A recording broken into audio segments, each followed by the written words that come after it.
Hello friends, सर्वप्रथम मां शारदे को प्रणाम। दोस्तों, आज हम आपके सामने हिंदी की कक्षा 10 की सीबीएसई और आरबीएसई की कक्षाएं लेकर आपके सामने उपस्थित हुए हैं। देखिए, आप सब लोगों को पता है कि एग्जाम बहुत नजदीक आ गए हैं। एग्जाम की डेट शीट सीबीएसई की डिक्लेयर हो गई है, जो 15 फैब से आपके एग्जाम स्टार्ट हो रहे हैं। तो आप सब लोग तैयार हैं अपने अपने सब्जेक्ट्स को लेकर। स्पेशली सीबीएसई के लिए जो डेट शीट आई है, उसमें हिंदी का पेपर 28 ऑफ फैब को है, यानी 28 फरवरी को है। तो बच्चों, आप सब लोग हर एक विषय को लेकर तैयार होंगे और नो डाउट आपको सारे सब्जेक्ट्स यूट्यूब पर बिल्कुल फ्री ऑफ कॉस्ट मिल जाएंगे। स्पेशली मैथ्स और साइंस के तो काफी सारे प्लेटफॉर्म्स हैं, लेकिन इस प्लेटफॉर्म प्रज्ञान एकेडमी नाम के प्लेटफॉर्म पे मैं प्रदीप तेजवानी आप सबके लिए लेकर आया हूं कक्षा 10 की रचनात्मक और प्रभावी कक्षाएं, जो आपको इतने कम समय में ले जाएंगी 90 के पार, यानी 90 प्लस मार्क्स। वो कैसे होगा, मैं आप सब लोगों के साथ में इस पूरी यात्रा को कुछ दिन तक जारी रखूंगा। लगभग 1 से 1.5 महीने की ये कक्षाएं रहेंगी। इन सब कक्षाओं में आप लोगों को पूरी तरह से इन्वॉल्व रहना है और आप आसानी से अपनी मंजिल को प्राप्त कर सकते हैं। देखिए, हिंदी विषय की जो कक्षाएं होती है, आरबीएसई वालों के लिए जो कोर्स ए है वो निश्चित रूप से एक ही कोर्स चलाया गया है, लेकिन सीबीएसई के लिए इसी जगह पर 2 कोर्स अप्लाई किए गए हैं, कोर्स ए और कोर्स बी। कुछ विद्यालयों में ये कोर्स ए नाम से संचालित होती है और फिर कुछ विद्यालयों में ये कोर्स बी के नाम से। कोर्स ए और कोर्स बी के फर्क में मात्र इतना सा फर्क है कि कोर्स ए की जो 2 पुस्तकें हैं वो क्षितिज और कृतिका है, तथा कोर्स बी में स्पर्श और संचयन है। और आरबीएसई में यही पुस्तकें कोर्स ए वाली पुस्तकें संचालित हो रही हैं। तो दोस्तों, एक बहुत ही ग्रेट एनर्जी के साथ हम शुरुआत करते हैं इन पुस्तकों की और इस कोर्स की, जिसमें आपके जो पेपर जो डिवाइड रहता है वो 4 भागों में डिवाइड रहेगा। लेकिन हम सबसे पहले शुरुआत करेंगे कोर्स ए की पुस्तकें जो हैं क्षितिज और कृतिका। देखिए मित्रों, मैंने आपको इससे पहले भी कहा है इसी वीडियो में कि हम सबसे पहले कोर्स ए, जिसमें क्षितिज और कृतिका पुस्तकें हैं, उनकी शुरुआत करेंगे। ये 2 पुस्तकें जो आपको स्क्रीन पे नजर आ रही हैं, ये क्षितिज और कृतिका नाम की पुस्तकें हैं। देखिए मित्रों, इस पूरे कोर्स को सीबीएसई के पैटर्न के अनुसार 4 भागों में विभाजित किया गया है। आप देखिए स्क्रीन पर है खंड क, खंड घ, ख, खंड ग और खंड घ। सबसे पहला जो खंड है, सबसे पहला जो पार्ट है, मैं आपको एक बार फिर से एक्सप्लेन कर रहा हूं थोड़ा सा इंग्लिश टच में। आपका पेपर 4 पार्ट में डिवाइडेड रहेगा, part A, part B, part C and part D. उसको हिंदी, क्योंकि हम पेपर हिंदी का दे रहे हैं, आप सब लोगों को पता है कि इंग्लिश मीडियम वाले जो बच्चे होते हैं, थोड़ी सी उनकी कमांड हिंदी पर कम होती है।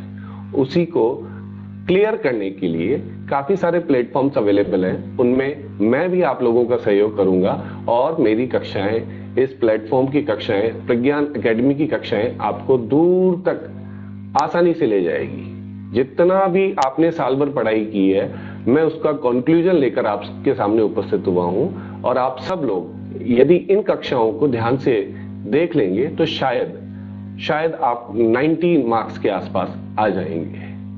देखिए, जो हमारा पेपर डिवाइडेड है वो 4 भागों में है। सबसे पहला भाग एपेटिव बोध। एपेटिव बोध को बहुत गहराई से नहीं लेना है, नाम को, लेकिन पूरे टॉपिक को तो लेना है। नाम है एपेटिव बोध, जो हिंदी में है। हो सकता है आपके समझने की दृष्टि से थोड़ा सा कमजोर हो, लेकिन आप लोगों ने सेम चीज इंग्लिश के पेपर में अनसीन पैसेज के नाम से कर रखी है। इस अनसीन पैसेज में आपके 2 पैसेज आएंगे, 7 नंबर के 2 पैसेज। एक पैसेज होगा और दूसरा होगा काव्यांश, यानी पोइट्री का पार्ट होगा। तो टोटल 14 मार्क्स यानी 14 अंक का आपका भाग क होगा, खंड क। उसके बाद दूसरा भाग है व्यवहारिक व्याकरण का। व्यवहारिक व्याकरण के अंतर्गत आप देखिए कि लगभग 16 अंक की है ये। 16 अंक की इस व्याकरण में आप लोगों को मैंने पहले बताया जो भाग क्या है वो 14 अंक का है, और दूसरा जो भाग है वो व्याकरण है। इस व्याकरण में 4 बिंदु हैं।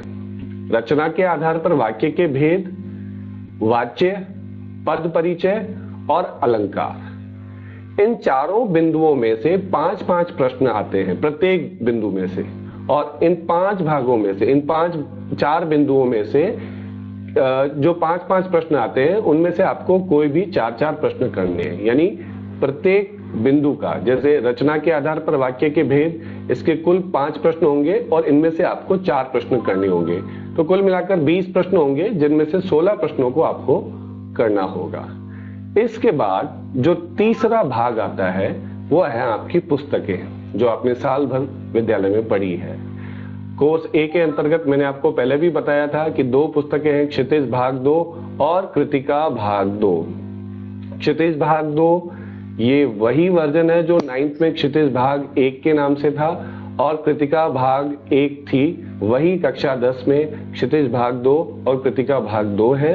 इसके बाद हम जब इन दोनों पुस्तकों के अंकों का विभाजन यानी मार्क्स डिवाइडेशन देखते हैं, तो दोनों पुस्तकें, उनमें सबसे पहले हम क्षितिज भाग 2 की बात करते हैं। ये पुस्तक आपकी, ये बुक आपकी 2 भागों में डिवाइडेड है, एक गद्य भाग, एक पद्य भाग। गद्य भाग आपका 11 अंक का है और पद्य भाग भी आपका 11 अंक का है। कृतिका नाम की जो पुस्तक है वो अपने आप में 8 अंक की रहेगी, यानी 11 अंक का गद्य, 11 अंक का पद्य और 8 अंक की कृतिका। तो कुल मिलाकर 30 अंक का आपका ये पुस्तकों से संबंधित है ना, जो आपकी पाठ्य पुस्तक है और पूरक पाठ्य पुस्तक है, इन दोनों को मिलाकर ये 30 अंक का रहेगा। इसके बाद आते हैं हम खंड घ की तरफ, जिसका नाम है रचनात्मक लेखन। इस खंड में बच्चे की लेखन शैली, लेखन कौशल को देखा जाता है कि बच्चे में इन पुस्तकों के अतिरिक्त, अपठित गद्यांश पद्यांश के अतिरिक्त, व्याकरण के अतिरिक्त अपने तरीके से किसी किसी विषय पर लिखने की कितना सामर्थ्य है। इन सब चीजों को हम देखेंगे, लेकिन ये भी आपका 4 पार्ट में डिवाइडेड है। जो सबसे पहला पार्ट है उसमें आपको 120 शब्दों का एक अनुच्छेद लिखना है, जो 6 अंक का होगा। उसके बाद 100 शब्दों में आपको एक पत्र लिखना है, वो औपचारिक भी हो सकता है अथवा अनौपचारिक भी। उसके बाद तीसरा है आपका स्ववृत्त लेखन। देखिए, आप सब लोग अभी 10th क्लियर करेंगे, फिर 12th पास करेंगे, फिर आपकी ग्रेजुएशन होगी।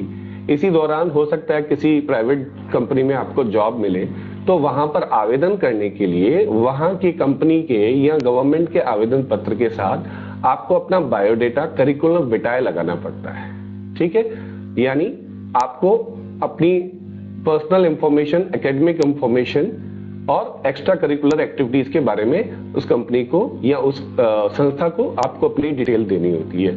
यही होता है बायोडेटा। ये 5 अंक का होगा।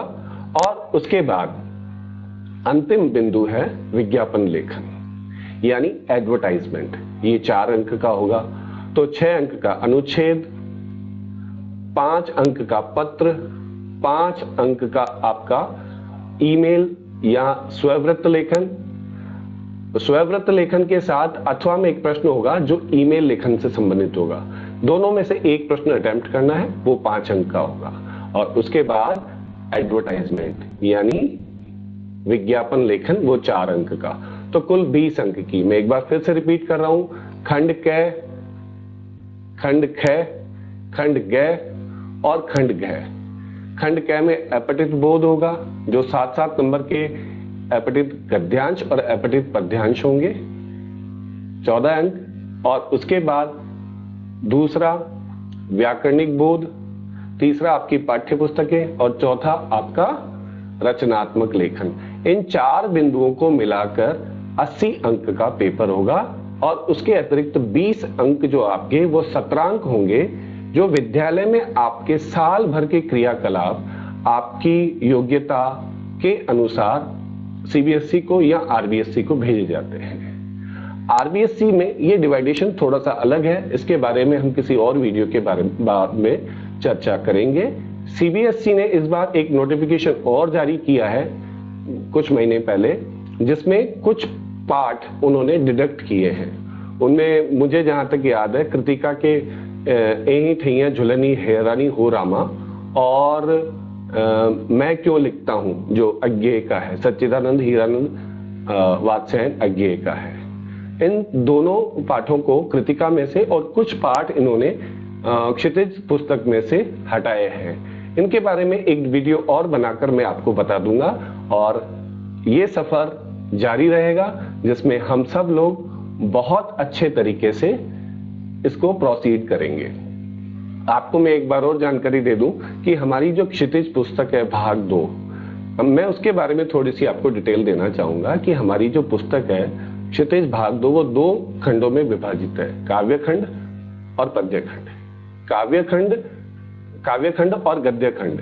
काव्य खंड में आपके सामने 9 चैप्टर हैं, इनमें से भी शायद 1 या 2 चैप्टर रिमूव किए गए हैं। पहला चैप्टर जो है वो सूरदास पर आधारित है, जिसमें भ्रमर गीत का से उद्धृत है, यानी भ्रमर गीत से लिया गया है। दूसरा तुलसीराम द्वारा लिखित है, जो राम लक्ष्मण परशुराम संवाद पर आधारित है। बड़ा ही रोचक संवाद था ये। उसके बाद देव, रीतिकालीन जो कवि थे देव, उनके 3 जो काव्य खंड में सम्मिलित है। उसके बाद जयशंकर प्रसाद का आत्मकथ्य है। उसके बाद सूर्यकांत त्रिपाठी निराला की 2 कविताएं हैं। उसके बाद नागार्जुन की यह दंतुरित मुस्कान और फसल, फिर गिरिजा कुमार माथुर की छाया मत छूना और ऋतुराज का कन्यादान और मंगलेश डबराल का संगतकार। इसके बाद हम बात करते हैं अगले खंड की, जो कि गद्य खंड है, जिसमें स्वयं प्रकाश का नेताजी का चश्मा, राम वृक्ष बैनुपुरी एक अच्छे व्यंग्यकार थे, इनका बाल गोविंद भगत, यशपाल का लखनवी अंदाज और सर्वेश्वर दयाल सक्सेना का मानवीय करुणा की दिव्य चमक, मन्नू भंडारी की एक कहानी यह भी, महावीर प्रसाद द्विवेदी द्वारा लिखित एक बहुत शानदार गद्य खंड है, गद्य भाग है, स्त्री शिक्षा के विरोधी कुतर्कों का खंडन, ठीक है, और यतेंद्र मिश्र का नौबत खाने में इबादत और भदंत आनंद कौशल्यायन का संस्कृति। इन सारी जो चैप्टर्स है, ये सारे जितने भी पार्ट है, ये मिलाकर क्षितिज भाग 2 बनाते हैं, जिनके बारे में मैं आपको कंक्लूजन क्लासेस प्रोवाइड करवाऊंगा, जो आपके एग्जाम के पॉइंट ऑफ व्यू से काफी हेल्पफुल रहेगी। इसके अतिरिक्त एक और पुस्तक है कृतिका, जिसका मैंने आपको जिक्र किया था। क्षितिज भाग 2 के दोनों खंड, गद्य खंड और पद्य खंड, 11-11 अंक के होंगे और कृतिका जो होगी वो 8 अंक की होगी। इसके अंतर्गत 5 चैप्टर्स हैं, उनमें से 2 चैप्टर्स रिमूव किए गए हैं, नीचे वाले 4th और 5th। पहला माता का अंचल शिवपूजन सहायिका, दूसरा जॉर्ज पंचम की नाक कमलेश्वर द्वारा लिखित है, साना साना हाथ जोरी मधु कांकरिया, एही ठैया झुलनी हैरानी हो रामा शिव प्रसाद मिश्र और मैं क्यों लिखता हूं अज्ञेय। इन 5 पाठों में से हम 3 पाठों के बारे में चर्चा करेंगे इस सत्र के लिए, क्योंकि 2 चैप्टर रिमूव किए गए हैं। तो प्रज्ञान एकेडमी पे आपको ये क्लासेस बहुत ही अच्छे तरीके से उपलब्ध रहेंगी। आप सब मेरे साथ बने रहिएगा। मैं आई थिंक सो 1 या 1.5 महीने में मैं आपका पूरा कोर्स कंप्लीट करवा दूंगा। इस प्लेटफॉर्म के माध्यम से आपको बहुत सारे हिंदी के बारे में रोचक तथ्य प्राप्त होंगे और आप बहुत अच्छे तरीके से इनको पढ़कर, यानी किताबें आपने पढ़ी है, व्याकरण बोध केवल एक अंडरस्टैंडिंग की बात है कि अगर आप इजीली इसको समझ जाएंगे तो डेफिनेटली आप कॉन्सेप्ट को बहुत अच्छी तरह से ग्रैप्स कर पाएंगे। और ये सब होगा जब आप कॉन्टिन्यूसली क्लासेस को देखेंगे। इसी के साथ मैं इस क्लास को यहीं विराम देता हूं। धन्यवाद।